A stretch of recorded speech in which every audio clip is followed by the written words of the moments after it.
Assalamualaikum warahmatullahi wabarakatuh. Saya Viola Marlia akan menjawab ujian akhir semester Teknologi Kosmetika. Oke, materi yang pertama adalah evaluasi dan aspek mikrobiologi kosmetik. Untuk pertanyaannya, yang A, cosmetic testing dan stability testing of cosmetic meliputi apa saja? Dan pertanyaan yang kedua adalah microbiology on cosmetics and microbiology testing meliputi apa saja? Nah, cosmetic testing ini terdiri dari beberapa uji yang harus dilakukan ketika memproduksi kosmetik yang ditujukan untuk penjaminan mutu, meliputi keamanan, kualitas, dan efikasi. Cosmetic testing ini terdiri dari 7 uji. Yang pertama ada cosmetic substances testing, kemudian ada preclinical testing, lalu clinical testing, kemudian safety testing protocol, kemudian defining the product claim, lalu product testing programs, dan yang terakhir ada post-marketing surveillance. Yang pertama ada cosmetic substances testing. Ini tuh menguji bahan kosmetik dengan berbagai uji untuk mendapatkan kosmetik yang berkualitas. Nah, jadi sebelum kosmetik dibuat, bahan-bahannya tuh perlu diuji terlebih dahulu untuk menjaga kualitas kosmetik. Jadi, kosmetik yang dihasilkan sesuai dan aman untuk digunakan. Selanjutnya adalah preclinical testing. Sama seperti pengujian pada obat, kosmetik juga perlu dilakukan uji praklinik, yaitu ujian dilakukan pada hewan percobaan ataupun bahan biologi lainnya, seperti kultur jaringan dan kultur biakan lainnya. Tujuan dari preclinical testing ini adalah untuk membuktikan khasiat dan keamanan suatu kosmetik serta respons hewan terhadap kosmetik tersebut. Nah, untuk melakukan uji praklinik ini dapat dilakukan beberapa hewan percobaan, misalnya tikus, mencit, dan kelinci. Tentunya hewan percobaan yang digunakan pun khusus, tidak sembarangan. Uji selanjutnya adalah clinical testing. Masih sama seperti pengujian obat, kosmetik juga perlu dilakukan uji klinik, yaitu pengujian kosmetik yang dilakukan pada manusia sebagai volunteer untuk mengetahui produk yang dihasilkan apakah dapat diterima atau tidak oleh volunteer tersebut. Tujuannya adalah untuk melihat efektivitas sediaan kosmetik sebelum dipasarkan dan untuk menentukan apakah produk yang dibuat menimbulkan toksisitas atau efek samping pada beberapa orang tertentu. Sehingga ketika kosmetik ini dipasarkan, hasilnya akan lebih aman dan mutunya terjamin. Selanjutnya adalah defining the product claim. Nah, ini tuh untuk melihat apakah produk yang diproduksi ini tuh sesuai atau tidak dengan seharusnya, meliputi testing claim, packaging, dan label. Nah, contohnya seperti ini. Pada kosmetik yang akan dipasarkan, labelnya dan packagingnya harus sesuai. Labelnya harus lengkap. Ini adalah contoh dari label yang tidak baik dan label yang seharusnya. Kemudian selanjutnya ada product testing programs. Product testing programs ini meliputi evaluation of a new delivery system, kemudian safety of a new delivery system, dan yang terakhir ada clinical testing of a new delivery system. Jadi tujuannya agar saat dipasarkan nanti produk ini tuh sesuai dan aman untuk digunakan oleh para konsumer. Dan yang terakhir adalah post-marketing surveillance, yaitu pengawasan kosmetik yang telah beredar yang dilakukan oleh industri farmasi. Tujuannya yaitu untuk mengetahui aspek keamanan, khasiat, kemudian stability testing. Yang pertama, ada stability testing of cosmetic products yang dibagi menjadi dua, yaitu cosmetic substance testing dan cosmetic product testing. Nah, cosmetic substance testing ini yaitu uji yang dilakukan untuk memilih sediaan agar stabilitas zat aktif tetap terjaga. Karena setiap zat aktif memiliki kestabilan yang berbeda-beda dalam setiap sediaan. Dan yang kedua ada cosmetic product testing. Nah, uji ini bergantung pada bentuk sediaan yang dipilihnya, termasuk uji kemasan akhir yang akan dipasarkan. Kemudian ada stability testing of cosmetic. Yang pertama ada physical, meliputi perubahan fisik. Oleh karena itu, sangat bergantung pada bentuk sediaan kosmetik yang dipilihnya. Dan yang kedua ada chemical and environment, meliputi pH, suhu, RH, reaksi kimia, hidrolisis, oksidasi, dan fotolisis. Yang terakhir ada biological, meliputi cemaran mikroorganisme dan pengaruh enzim ataupun hormon. Nah, protokol uji stabilitas ini merujuk pada ASEAN Cosmetics Document dan CPKB ASEAN, lalu ICH atau International Conference of Harmonization, US, dan WHO. Soal selanjutnya dari materi ini adalah Microbiology on Cosmetics and Microbiology Testing meliputi apa saja. Nah, yang pertama, Microbiology on Cosmetics ini meliputi 3 hal, yaitu preservatives, microbes in products, dan typical contaminants of cosmetics. Nah, preservatives ini adalah zat yang dibutuhkan untuk menghambat pertumbuhan mikroorganisme pada kosmetik, sehingga produk dapat terjamin tidak terkontaminasi ataupun dekomposisi oleh mikroorganisme. Selanjutnya, ada microbes in products, yaitu mikroba yang dapat menyebabkan infeksi, perubahan warna, produksi gas, dan pembentukan bau. Dan yang terakhir, typical contaminants of cosmetics, atau kontaminan yang dapat mengkontaminasi kosmetik. Contohnya ada Enterobacter, Klebsiella, Serratia, dan Pseudomonas. Selanjutnya, microbiology testing. Data-data seputar aspek mikrobiologi dari produk kosmetika ini dapat dilengkapi melalui microbiology testing, yaitu cara-cara berikut. Yang pertama ada preservative efficacy methods yang terdiri dari general procedure dan CTFA, lalu ASTM dan USP methods. Kemudian yang kedua ada test for factors affecting preservative efficacy, meliputi inoculum preparation and handling, recovery conditions, dan plating concern. Yang ketiga ada general consideration for formulating preserved products, meliputi interactions of preservatives, water activity, contain considerations. Dan yang terakhir ada microbial content test, terdiri dari general procedure, USP test, package test, environment and monitoring test, dan yang terakhir identification of microbes. Materi yang kedua adalah sediaan kosmetik dekoratif. Pertanyaannya terdiri dari apa yang dimaksud dengan kosmetik dekoratif, apa tujuan dan meliputi apa saja, dan yang kedua adalah jelaskan tentang kosmetik dekoratif pada kuku. Kosmetik adalah suatu sediaan yang digunakan pada bagian luar tubuh manusia ataupun pada gigi dan membran mukosa mulut yang ditujukan untuk membersihkan, mewangikan, mengubah penampilan, ataupun memperbaiki bau badan dan melindungi serta memelihara tubuh hingga pada kondisi yang baik. Nah, salah satu kelompok dari kosmetik ini adalah kosmetika dekoratif. Kosmetika dekoratif yaitu sediaan yang hanya digunakan pada permukaan tanpa adanya penetrasi ke dalam kulit. Tujuan dari kosmetika dekoratif ini adalah untuk menutupi kekurangan pada kulit, rambut, ataupun kuku sehingga penampilan menjadi lebih menarik serta untuk meningkatkan efek psikologis. Secara khusus, kosmetika dekoratif ini memiliki beberapa tujuan. Yang pertama, memperbaiki penampilan, kemudian memberikan warna, lalu menyeimbangkan warna kulit, kemudian menyembunyikan ketidaksempurnaan seperti menutupi bekas jerawat atau menutupi jerawat, dan yang terakhir sebagai perlindungan seperti melindungi wajah dari kontak matahari.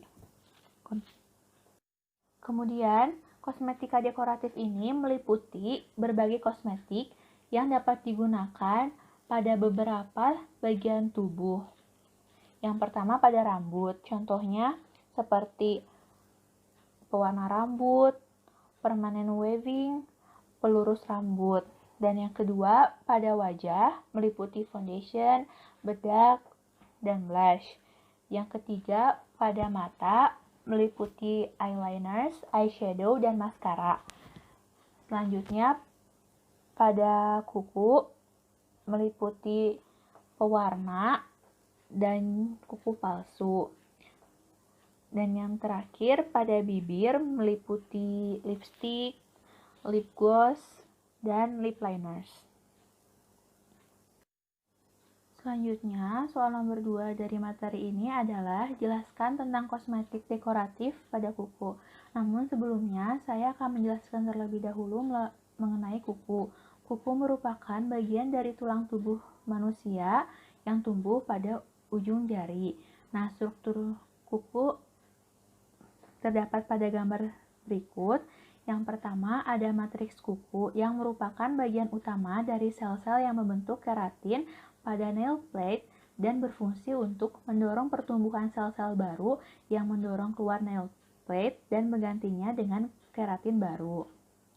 Yang kedua ada bantalan kuku, merupakan bagian dalam yang letaknya persis di bawah nail plate dan merupakan lanjutan kulit di sekitar kuku. Nah, bagian ini berfungsi untuk mendukung pertumbuhan pelindung ujung jari agar tetap menyatu dengan kulit melalui keratin yang dihasilkannya. Yang ketiga, ada lempeng kuku atau nail plate, yaitu bagian kuku yang terletak pada lapisan paling luar, biasanya berbentuk melengkung dengan warna yang merah muda. Nah, warna merah muda ini diakibatkan karena kapiler dermal yang mendasarinya. Selanjutnya, ada lipatan kuku atau nail fold, merupakan kulit yang terdiri dari proksimal dan lateral yang rentan terhadap trauma mekanik seperti menggigit atau pertumbuhan di dalam kulit yang menyebabkan infeksi bakteri dan jamur. Selanjutnya ada kutikula, yaitu bagian kuku yang berfungsi untuk mencegah cedera dan infeksi akar ataupun matriks, serta menjaga kelembaban dan mencegah masuknya kuman ke dalam tubuh melalui kuku. Dan yang terakhir ada lunula, yaitu bagian berbentuk bulan sabit di dasar nail plate yang biasanya berwarna pucat putih, dan apabila terkena cahaya akan sedikit membias menjadi warna merah. Jadi, kosmetik dekoratif pada kuku ini terbagi menjadi dua, yaitu colored and hardness, serta yang kedua ada artificial nail enhancement. Nah, yang pertama, colored and hardness ini merupakan vernis yang digunakan pada kuku yang untuk menghias, memperindah, dan melindungi lempeng kuku yang diaplikasikan dengan mewarnai kuku dengan menggunakan kuas. Produk ini terdiri dari resin yang terlarut dan mengering, sehingga dapat mengeras.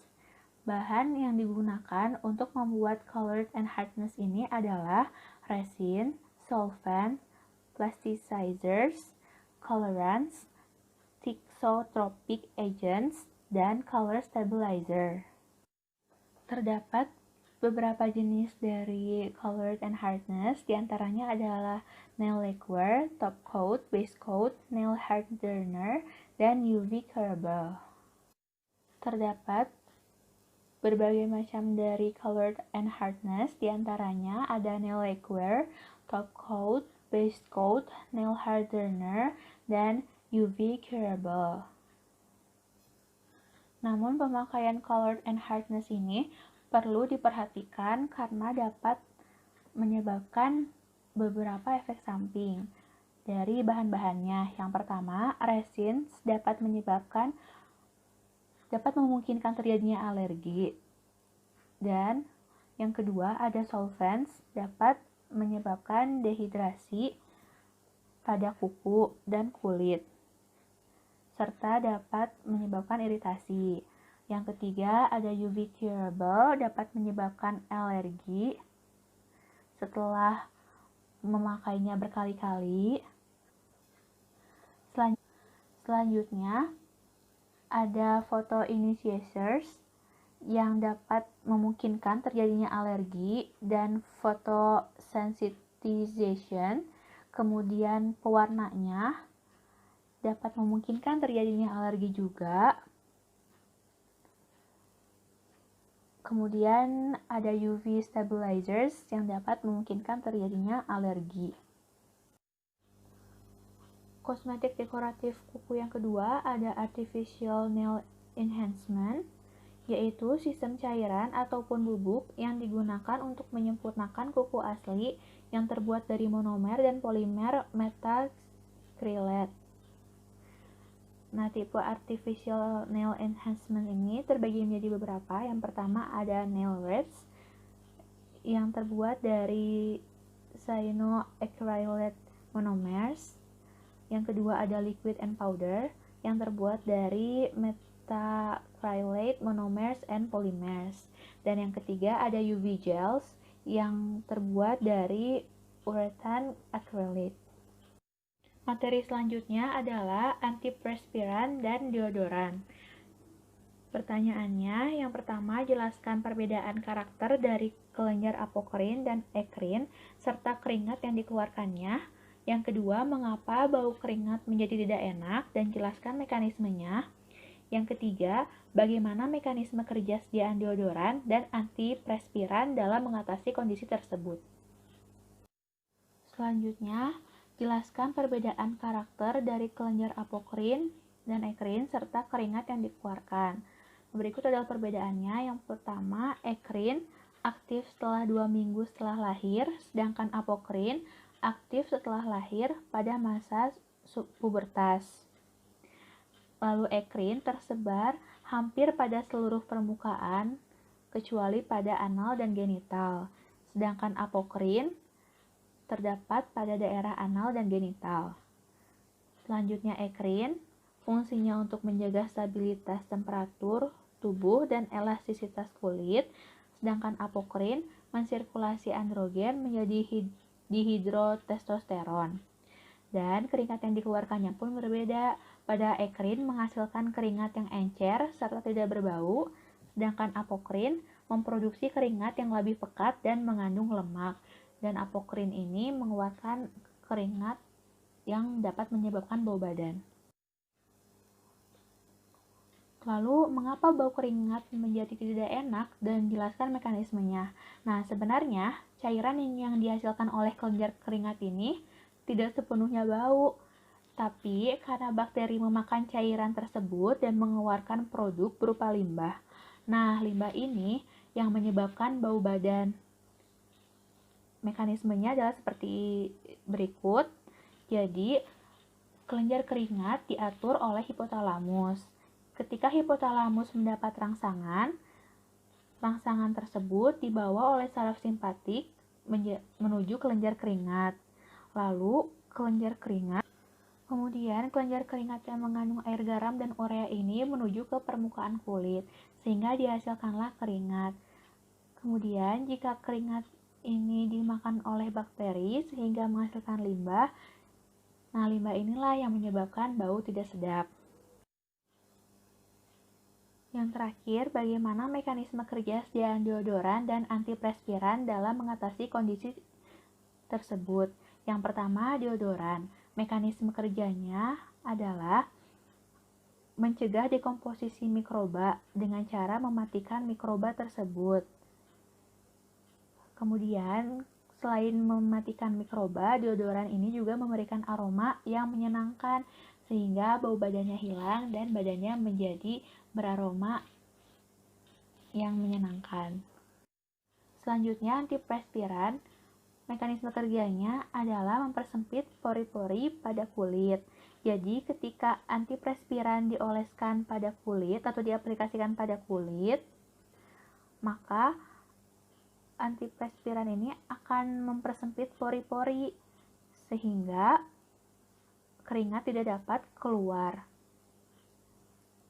Nah, tujuannya adalah untuk mengurangi laju pengeluaran dan volume keringat sehingga mencegah serangan bakteri. Dapat saya sampaikan, mohon maaf atas segala kekurangan dan kesalahannya. Wassalamualaikum warahmatullahi wabarakatuh.